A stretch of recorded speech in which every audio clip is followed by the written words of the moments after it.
मित्रांनो, घरोघरी मातीच्या चुली या मालिकेच्या नवीन लेटेस्ट एपिसोडमध्ये पुढे असं दाखवणार आहेत की इकडे तो सारंग जानकीला आणि ऋषिकेशला सर्वांनाच असं सांगत असतो की मला एक गोष्ट कळत नाही आहे, जी आई तिचा सारंग गेला आहे हे समजून ढसाढसा रडत होती आणि त्यानंतर मी तिला भेटलो, तिच्याशी बोललो, त्यानंतर मी तिला सर्व सत्य सांगितलं तरी देखील आणखी शहाणी कशी झाली नाही का आईला ऐश्वर्याचं सर्व काही खरं वाटत आहे, मला हे कळतच नाही। तेवढ्यातच सौमित्रा तिथे येते आणि त्यानंतर ती म्हणते शहाणी झाली आहे तुझी आई, पुरती शहाणी झाली आहे असं ती सर्वांना सांगते आणि त्यानंतर त्यांच्याजवळ जाऊन म्हणते आता मी ठरवलं आहे, मला असं वाटलं होतं की त्या जानकीच्या जेव्हा मी सारंगकडनं हे सर्व ऐकलं 2 मुस्काडात जाऊन द्याव्या, पण त्यानंतर मला हे कळून चुकलं आहे की आता ऐश्वर्या ह्या सर्व गोष्टींच्या फार पुढे गेली आहे, त्यामुळे असं केल्यानंतर तिच्या काहीच परिणाम होणार नाही, त्यामुळे आता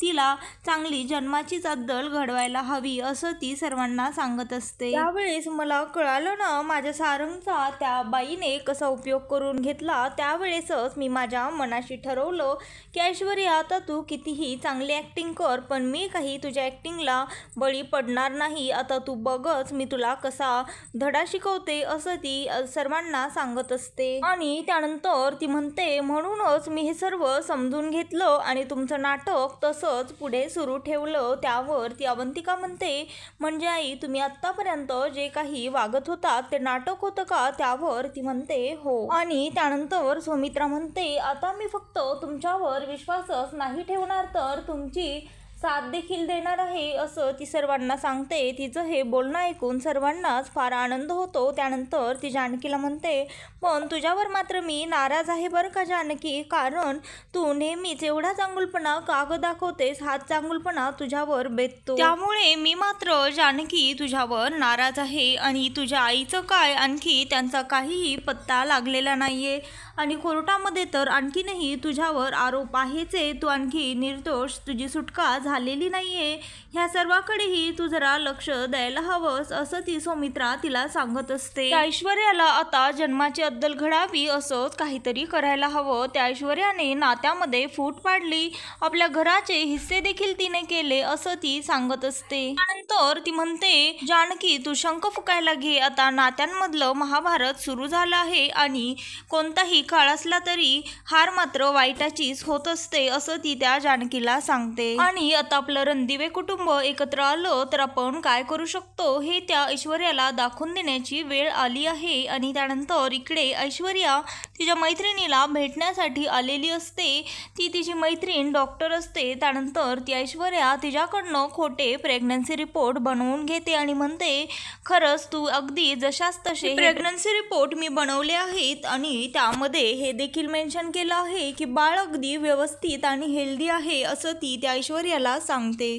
तर ते पाहून ऐश्वर्या तिला म्हणते खरंच खूप खूप थँक्यू, हे घे तुझ्या कामाचे पैसे। त्यावर ती म्हणते आधीच मी माझ्या प्रोफेशनच्या अगेन्स्ट जाऊन काम केलं आहे आणि आता हे पैसे घेऊन आणखीन मी वाढवून घेऊ का असं ती त्या ऐश्वर्याला म्हणते आणि सांगते एक गोष्ट मात्र लक्षात ठेव, या सर्वांमध्ये माझं नाव कुठेही आलं पाहिजे नाही। त्यावर ती सांगते तू बिनधास्त राहा, मी तुझं कधीच नाव यामध्ये येऊ देणार नाही। आणि त्यानंतर इकडे जानकी आणि अवंतिका त्या ऐश्वर्यासाठी लाडू, काढा आणि ज्यूस हेल्दी असं सर्व काही बनवत असतात। त्यानंतर तिने इतका कडू ज्यूस बनवला असतो की त्यावर वास घेताच त्या अवंतिकेला मळमळल्यासारखं होतं आणि त्यानंतर ती म्हणते वहिनी खरंच तू ग्रेट आहेस। त्यावर ती म्हणते आता बघ हा काढा पिऊन आणि हे मी बनवलेले खास लाडू खाऊन त्या ऐश्वर्याची कशी जिरते असं ती तिला सांगते आणि म्हणते आता बघच तिची काळजी आपण रोजच अशा पद्धतीने घेत जाऊ। त्यावर अवंतिका म्हणते आणि तुला माहितीये का वहिनी आपल्याला आई काय सांगत होत्या, स्पेशली तिच्या खाण्यापिण्याकडे लक्ष द्या, आता तिच्या पिण्याचं तर ठीक आहे आणि तिला खाण्यासाठी मी हे जे लाडू बनवले आहेत ना त्यामध्ये मी काय घातलं आहे तुला माहीत आहे का, काळी मिरे, लवंग आणि दगडफूलसुद्धा घातलेलं आहे। तेवढ्यातच ती हे सांगत असताना तिला ऐश्वर्याचा आवाज येतो आणि त्यानंतर त्या दोघीही बाहेर येतात। ऐश्वर्या आलेली असते आणि त्यानंतर ऐश्वर्या म्हणते आई तुम्ही कुठे आहात, ह्या बघा मी प्रेग्नन्सी सोनोग्राफीचा रिपोर्ट आणला आहे. आत्ताच मी सोनोग्राफी करून आली आहे. बाळ अगदी हेल्दी आणि व्यवस्थित आहे. तुमचा विश्वास नव्हता ना, तर हे बघा, मी स्वतः आत्ता जस्ट हॉस्पिटलमधनं आली आहे आणि ह्यामध्ये डॉक्टरचं नाव देखील इकडे खाली मेन्शन केलेलं आहे. त्यावर सुमित्रा म्हणते, अगं बाळ ठीक आहे, हे तर चांगली गोष्ट आहे, पण माझा तुझ्यावर पूर्ण विश्वास आहे.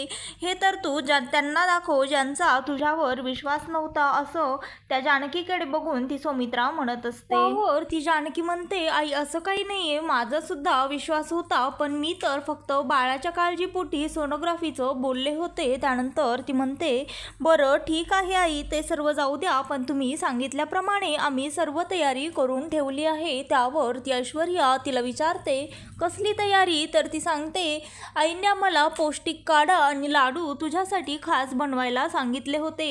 त्यानंतर ती म्हणते, थांब मी आत्ता घेऊन येते, आणि अवंतिका लाडू आणि तो काढा घेऊन येते. त्यानंतर जानकी तिला म्हणते, थांब मी माझ्या हातानेच तुला लाडू भरवते, आणि ती लाडू ऐश्वर्याला भरवायला लागते. त्यावर ती तो लाडू खाऊन तिला फारच उलटी आल्यासारखं होतं. त्यावर ती म्हणते, हा कसला लाडू बनवला आहेस? हा तर फारच कडू आहे. त्यावर ती म्हणते, अगं हा तर मेथीचा लाडू आहे ऐश्वर्या, थोडाफार कडू हा असतोच. आणि त्यानंतर तो लाडू ती ऐश्वर्या खात नाही आणि तोंडातनं खाली थुंकून टाकते. त्यावेळेस ती सुमित्रा तिला म्हणते, अगं ऐश्वर्या, तू हे काय करत आहेस? तुला आता चव वगैरे बघायची नाही, तुला तर हे सगळं औषध म्हणून फक्त बाळाच्या हेल्दीसाठी हे सर्व काही खायचं आहे.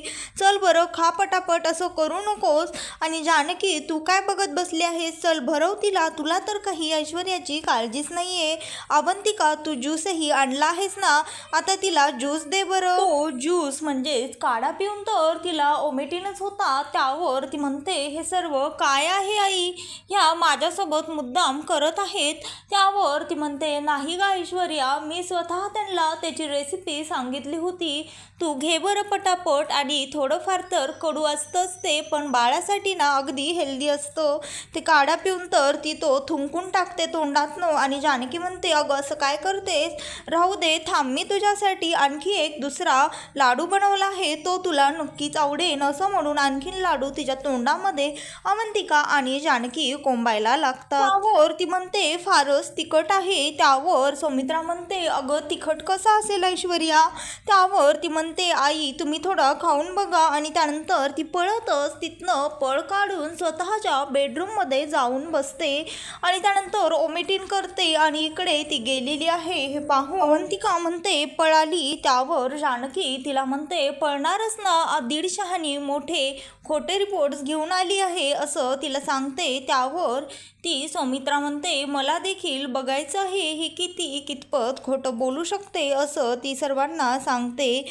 आणि त्यावर जानकी म्हणते, आई आता तुमचा माझ्यावर विश्वास आहे ना? त्यावर ती म्हणते, ऐश्वर्याचा खोटेपणा आणि तुझा खरेपणा ह्या दोन्हीही वेगळ्या गोष्टी आहेत. ज्यावेळेस मी स्वतः व्यवस्थित बघत नाही तोपर्यंत माझा काही विश्वास बसणार नाही, असं म्हणून तिथनं निघून जाते. आणि त्यानंतर इकडे सारंग त्या ऋषिकेशला म्हणत असतो, दादा आता तर घरामध्ये गणपती देखील बसणार आहेत, आता मला फारच घरी जाण्याची ओढ लागली आहे. माहीत नाही हे नाटक कधी संपेन आणि मी कधी घरी जाईल.